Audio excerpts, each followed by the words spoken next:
Hello guys, welcome to our YouTube channel study with M. आज मैं आप सभी के लिए काफ़ी इंपॉर्टेंट वीडियो लेके आई हूँ। तो देखिए, उत्तराखंड के महत्वपूर्ण एमसीक्यू की हमारी एक सीरीज़ चल रही है जिसका पार्ट 50 आज मैं आप सभी के लिए लेके आई हूँ। इससे पहले इस सीरीज़ के 49 पार्ट्स हमारे YouTube channel study with M पर अपलोड कर दिए गए हैं। मोस्ट इंपॉर्टेंट एमसीक्यू इन वीडियोज़ में प्रोवाइड कराए गए हैं। जिन लोगों ने इन वीडियो को नहीं देखा है तो हमारे YouTube channel study with M पर विजिट करके देख सकते हैं। आज की इस वीडियो में हम 20 मोस्ट इंपॉर्टेंट एमसीक्यू डिस्कस करेंगे जो कि आपके आगामी उत्तराखंड पुलिस पटवारी लेखपाल बंदी रक्षक LDC and other one day exam के लिए इंपॉर्टेंट है। तो आप सभी लोग हमारी इस वीडियो को स्टार्टिंग से लेकर एंड तक जरूर देखें। वीडियो को स्टार्ट करते हैं। वीडियो स्टार्ट करने से पहले जिन लोगों ने अभी तक हमारे YouTube channel study with M को सब्सक्राइब नहीं किया है वो सब्सक्राइब कर लें, साथ ही बगल से भी प्रेस कर लें ताकि हम कोई भी वीडियो डालते हैं तो उसका नोटिफिकेशन आपके पास जल्द से जल्द पहुंच जाए। आप सभी लोग हमारे टेलीग्राम चैनल को भी ज्वाइन कर सकते हैं। अराउंड 6.3 के यहाँ पे ग्रुप मेंबर्स हो चुके हैं। सुबह 10 बजे और शाम 8 बजे यहाँ पे क्विज का आयोजन भी कराया जाता है। इसके अलावा अदर इंपॉर्टेंट अपडेट्स पीडीएफ्स यहीं पे शेयर की जाती हैं। लिंक आपको इसका डिस्क्रिप्शन बॉक्स में मिल जाएगा। बढ़ते हैं आज की वीडियो की ओर।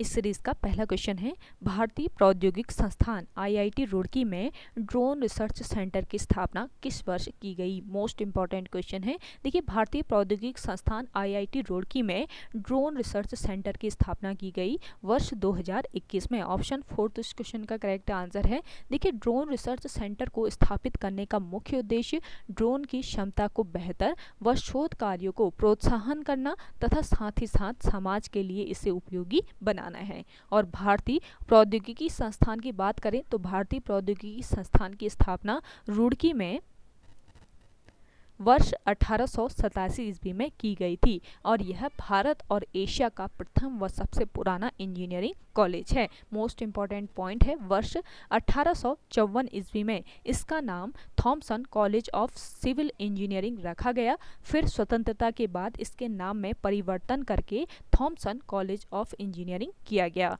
और वर्ष 1949 ईस्वी में इसे विश्वविद्यालय का दर्जा देकर इसका नाम रुड़की विश्वविद्यालय रखा गया। और देखिए, वर्ष 2001 में इसे आईआईटी का दर्जा दिया गया। तो रुड़की विश्वविद्यालय को आईआईटी का दर्जा कब प्राप्त हुआ? वर्ष 2001 में। मोस्ट इंपॉर्टेंट पॉइंट है। नेक्स्ट देखिए, सिमली, ग्वालदम, बागेश्वर और जौलजीबी राजमार्ग को राष्ट्रीय राजमार्ग संख्या घोषित किया गया है। इंपॉर्टेंट क्वेश्चन है। देखिए, सिमली, ग्वालदम, बागेश्वर, जौलजीबी राजमार्ग को राष्ट्रीय राजमार्ग संख्या 109 घोषित किया गया। ऑप्शन फर्स्ट बिल्कुल करेक्ट आंसर है। और किस वर्ष घोषित किया गया? सिमली, ग्वालदम, बागेश्वर, जौलजीबी राजमार्ग को राष्ट्रीय राजमार्ग संख्या 109 घोषित किया गया वर्ष 2021 में। नेक्स्ट क्वेश्चन देखिएगा, उत्तराखंड के प्रथम स्वतंत्रता सेनानी कालू मेहरा का संबंध किस जनपद से है? देखिए, उत्तराखंड के प्रथम स्वतंत्रता सेनानी है कालू मेहरा और इनका संबंध किस जनपद से है? इनका संबंध है चंपावत जनपद से। ऑप्शन फर्स्ट बिल्कुल करेक्ट आंसर है। देखिए, कालू मेहरा का जन्म वर्ष 1831 ईस्वी में चंपावत के बिसुंग गांव में हुआ था, जो उत्तराखंड के प्रथम स्वतंत्रता संग्राम सेनानी थे और इन्होंने वर्ष 1857 ईस्वी में प्रथम स्वतंत्रता संग्राम के दौरान क्रांतिवीर नामक गुप्त संगठन चलाया था। नेक्स्ट क्वेश्चन देखिएगा, राजमाता जिया कनकदेई निम्न में से किसकी संरक्षिका थी? मोस्ट इंपॉर्टेंट क्वेश्चन है। आप सभी को आंसर आ रहा है तो कमेंट सेक्शन में कमेंट कीजिए कि राजमाता जिया कनकदेई जो हैं ये किसकी संरक्षिका थी। आपके सामने 4 ऑप्शन रखे गए हैं, आपको कमेंट करके बताना है कि किसकी संरक्षिका थी राजमाता जिया कनकदेई। ज़्यादा से ज़्यादा लोग कमेंट कीजिए अपना आंसर और इस सेशन को शेयर कर दीजिए। जिन लोगों ने अभी शेयर नहीं किया है शेयर कर दीजिए इस सेशन को और अपना कमेंट सेक्शन में कमेंट कीजिए अपना आंसर।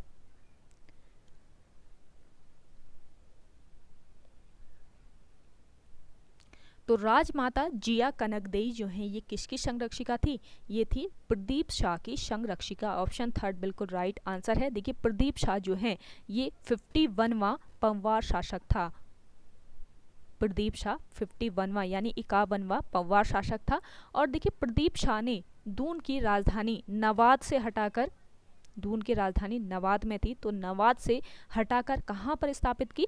धामोवाला में स्थापित की थी। और प्रदीप शाह के समय कुमाऊं पर 1743 ईस्वी में रोहिला आक्रमण हुआ था। प्रदीप शाह के समय कुमाऊं पर 1743 ईस्वी में रोहिला आक्रमण अली मोहम्मद के नेतृत्व में हुआ था। किसके नेतृत्व में हुआ? अली मोहम्मद के नेतृत्व में हुआ था। तब कुमाऊं का शासक कौन था? तब कुमाऊं का शासक था कल्याण चंद चतुर्थ। कल्याण चंद चतुर्थ था उस समय कुमाऊं का शासक। प्रदीप शाह ने कल्याण चंद चतुर्थ की सहायता की थी। और प्रदीप शाह का कार्यकाल चंद व पंवार वंश की मित्रता के लिए जाना जाता है। मोस्ट इंपॉर्टेंट ये पॉइंट है, ये आपको ध्यान में रखना है। और प्रदीप शाह का दीवान कौन था? तो रघुपति चौथा जो है, रघुपति चौथा प्रदीप शाह का दीवान था। नेक्स्ट क्वेश्चन देखिए, उत्तराखंड में स्थित सभी उद्यानों में किस उद्यान में सबसे सुंदर मानव कृतियां हैं? तो आपको 4 ऑप्शन दिए हैं। सबसे सुंदर मानव आकृतियां जो है ये किस उद्यान में है? इसका राइट आंसर है गोरखा उद्यान में। ऑप्शन फर्स्ट बिल्कुल राइट आंसर है। देखिए गोरखा उद्यान ये किस जिले में स्थित है? चमोली जिले के डुंगरी गांव में अलकनंदा नदी के तट पर स्थित है गोरखा गुफा। और यहाँ मानव, भेड़, बारहसिंगा के 41 रंगीन चित्र मिले, जिसमें 8 चित्र जो हैं ये किसके थे? मानव के थे। गोरखा उद्यान को पुरातत्वविदों की नजरों में लाने का श्रेय किसको जाता है? राकेश भट्ट को जाता है। इंपॉर्टेंट पॉइंट है, राकेश भट्ट को गोरखा गुफा को पुरातत्वविदों की नज़रों में लाने का श्रेय जाता है। ज़्यादा से ज़्यादा वीडियो को शेयर कीजिए अपने दोस्तों के साथ, अपने व्हाट्सएप ग्रुप्स में। और जिन लोगों ने अभी भी हमारी YouTube channel study with M को सब्सक्राइब नहीं किया है वे लोग जरूर सब्सक्राइब कीजिए। और वीडियो पसंद आ रही है तो लाइक कर लीजिए। नेक्स्ट देखिएगा, उत्तराखंड के किस बांध को द्रव सोना और खीर का कटोरा कहा जाता है? इंपॉर्टेंट क्वेश्चन है। देखिए उत्तराखंड के किस बांध, कौन सा ऐसा बांध है जिसको द्रव सोना और खीर का कटोरा कहा जाता है? तो ये कौन सा बांध है? ये है आपका टिहरी बांध। ऑप्शन फर्स्ट बिल्कुल राइट आंसर है। देखिए टिहरी बांध बनाने की स्वीकृति योजना आयोग के द्वारा वर्ष 1972 ईस्वी में दी गई थी। और यह बांध किस नदी पर बना है? भागीरथी एवं भिलंगना नदियों के संगम पर ये बांध बना है, टिहरी बांध। टिहरी बांध का जो जलाशय है ये 42 वर्ग किलोमीटर क्षेत्रफल में फैला है। और इसे क्या कहा जाता है? इसे स्वामी राम तीर्थ सागर के नाम से जाना जाता है। इसको स्वामी राम तीर्थ सागर के नाम से जाना जाता है। नेक्स्ट देखिएगा, उत्तराखंड में सर्वाधिक वन भूमि वाली नदी कौन सी है? उत्तराखंड में सर्वाधिक वन भूमि वाली नदी कौन सी है? तो ये नदी कौन सी है? ये नदी है टोंस नदी। ऑप्शन सेकंड बिल्कुल करेक्ट आंसर है। देखिए टोंस नदी घाटी राज्य में सर्वाधिक वनाच्छादित नदी घाटी है। और टोंस नदी उत्तराखंड और हिमाचल प्रदेश का बॉर्डर निर्धारित करती है। किन राज्यों का ये बॉर्डर निर्धारित करती है? उत्तराखंड और हिमाचल प्रदेश का। मोस्ट इंपॉर्टेंट पॉइंट है, उत्तराखंड और हिमाचल प्रदेश का बॉर्डर निर्धारित करने वाली कौन सी नदी है? टोंस नदी है। और टोंस नदी 148 किलोमीटर बहने के बाद कालसी के आसपास यमुना में मिल जाती है। और सहायक नदियां कौन कौन सी है इसकी? एक तो है इसकी सहायक नदी खूनीगाड़ और दूसरी है मौनागाड़। तो इसकी सहायक नदियां भी आप जरूर ध्यान में रखिएगा। ये जो सीरीज है ये आपके आगामी अपर पीसीएस प्री एग्ज़ाम के रिगार्डिंग भी मोस्ट इम्पॉर्टेंट है। तो आप अपर पीसीएस वाले भी इस क्लास को ज़रूर फॉलो कीजिएगा। ये सीरीज जो है रात को 8 बजे डेली ही प्रोवाइड कराई जा रही है आप सभी को। तो आप रात 8 बजे इसे डेली फॉलो ज़रूर कीजिए। नेक्स्ट देखिए, निम्न में से कौन सा प्रागैतिहासिक कालीन स्थल यमुना से संबंधित है?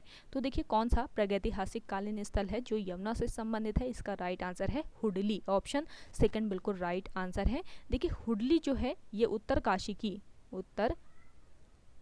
काशी की यमुना घाटी में स्थित है। हुडली उत्तरकाशी की किस घाटी में? यमुना घाटी में स्थित है। और यहाँ से प्राप्त शैल चित्रों में किस रंग का प्रयोग किया गया है? नीले रंग का प्रयोग किया गया है। नेक्स्ट क्वेश्चन देखिएगा।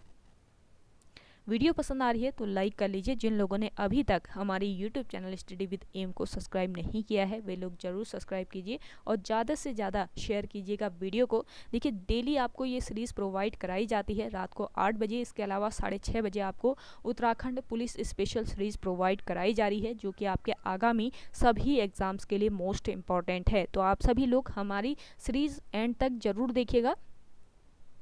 और देखिए, आपका जो आर का एग्ज़ाम हुआ था उसमें भी उत्तराखंड के कई क्वेश्चन बिल्कुल डिक्टो पूछे गए थे जो आपको इस सेशन में बताए जाते हैं। तो ये जो सेशन है ये आपके आगामी एग्ज़ाम के लिए मोस्ट इम्पॉर्टेंट रहने वाला है। साथ ही साथ अपर पीसीएस वाले भी इस सेशन को जरूर ज्वाइन कीजिए। उसमें भी 20 से 25 नंबर की आपकी उत्तराखंड पूछी जाती है। तो ज़्यादा से ज़्यादा लोग शेयर कीजिए इस सेशन को। अगला देखिएगा, कवि देवराज ने भीमसेन की उपाधि किस पवार शासक को दी थी? देखिए, कवि देवराज जो हैं इन्होंने भीमसेन की उपाधि किस पवार शासक को दी थी? इसका करेक्ट आंसर हो जाएगा बलभद्र शाह। ऑप्शन सेकंड बिल्कुल राइट आंसर है। देखिए, पवार वंश का 43वां राजा कौन था? बलभद्र शाह था। और कवि देवराज ने बलभद्र शाह की तुलना किससे की थी? भीम से की थी। और बलभद्र शाह प्रथम राजा था जिसने अपने नाम के आगे किसकी उपाधि? शाह की उपाधि धारण की थी। और बलभद्र शाह के समय कौन सी प्रथा प्रारंभ हुई थी? एक प्रथा प्रारंभ हुई थी ना इसके समय, तो ये प्रथा थी राजदूत भेजने की प्रथा। राजदूत भेजने की जो प्रथा है ये बलभद्र शाह के समय हुई थी प्रारंभ। नेक्स्ट देखिएगा, राष्ट्रीय महिला आयोग की पहली प्रमुख कौन थी? मोस्ट इंपॉर्टेंट क्वेश्चन है। राष्ट्रीय महिला आयोग की पहली प्रमुख थी जयंती पटनायक। ऑप्शन फर्स्ट बिल्कुल राइट आंसर है। देखिए, राष्ट्रीय महिला आयोग भारतीय संसद द्वारा वर्ष 1990 ईस्वी में पारित अधिनियम के तहत 31 जनवरी 1992 में गठित एक संवैधानिक निकाय है। यानी कि इसका गठन कब किया गया था? 31 जनवरी 1992 को इसका गठन किया गया। और यह एक ऐसी इकाई है जो शिकायत या स्वतः संज्ञान के आधार पर महिलाओं के संवैधानिक हितों और उनके लिए कानूनी सुरक्षा उपायों को लागू करती है। तो ये आज का मोस्ट इंपॉर्टेंट क्वेश्चन है, इसको जरूर ध्यान में रखिएगा। नेक्स्ट क्वेश्चन है, माणकू किस पंवार शासक का दरबारी कवि था? ये किस पंवार शासक का? पंवार शासक सुदर्शन शाह का दरबारी कवि था। आपने नाम सुना होगा चैतू और माणकू। चैतू और माणकू जो हैं ये किसके दरबारी कवि थे? ये सुदर्शन शाह के दरबारी चित्रकार थे। और माणकू जो हैं, यहाँ पर कवि हो गया, आप चित्रकार कर लीजिएगा, चित्रकार थे ये माणकू और चैतू।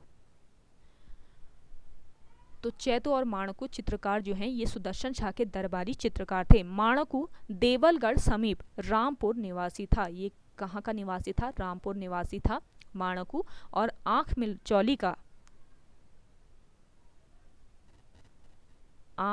मिचौली का रंगीन चित्र का चित्रांकन किसने किया था? माणकू ने किया था। आपसे पूछा जाए कि आंख मिचौली रंगीन चित्र का चित्रांकन किसके द्वारा किया गया, तो ये किया गया है माणकू के द्वारा। और माणकू ने जयदेव द्वारा रचित गीत गोविंद की रचना किसने की? गीत गोविंद की रचना की गई किसके द्वारा? जयदेव के द्वारा। तो माणकू ने जयदेव द्वारा रचित गीत गोविंद का चित्रण भी किया था। और किस वर्ष किया? वर्ष 1730 ईस्वी में। इंपॉर्टेंट पॉइंट है। नेक्स्ट देखिएगा, उत्तराखंड राज्य में अटल आदर्श ग्राम योजना किस वर्ष प्रारंभ की गई थी? मोस्ट इंपॉर्टेंट क्वेश्चन है। देखिए, उत्तराखंड राज्य में अटल आदर्श ग्राम योजना ये प्रारंभ की गई थी वर्ष 2011 में। ऑप्शन थर्ड बिल्कुल राइट आंसर है इस क्वेश्चन का। नेक्स्ट क्वेश्चन देखिए, हिमालय वन्यजीव संस्थान की स्थापना कब हुई थी? हिमालय वन्यजीव संस्थान इसकी स्थापना कब की गई? 1974 ईस्वी में हिमालय वन्य जीव संस्थान की स्थापना हुई थी? देखिए वन्य जीवों की रक्षा के लिए वर्ष 1974 ईस्वी में कल्याण सिंह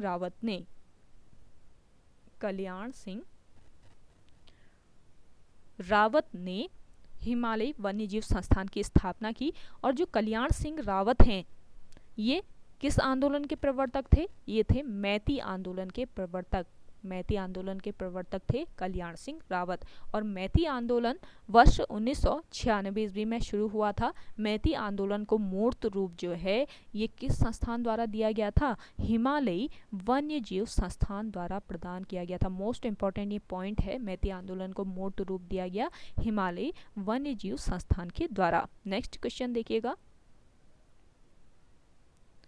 20वीं सदी के प्रारंभ में उत्तराखंड शैली के चित्रों की खोज किसने की थी? मोस्ट इंपॉर्टेंट है, 20वीं सदी के प्रारंभ में उत्तराखंड शैली के चित्रों की खोज की किसने? बैरिस्टर मुकुंदी लाल ने। ऑप्शन 4 तो बिल्कुल राइट आंसर है। देखिए जन्म की बात करें बैरिस्टर मुकुंदी लाल के तो इनका जन्म कब हुआ? 1885 ईस्वी को चमोली जिले में बैरिस्टर मुकुंदी लाल का जन्म हुआ। और देखिए मौलाराम के चित्रों को प्रसिद्धि दिलाने में इनकी मुख्य भूमिका रही।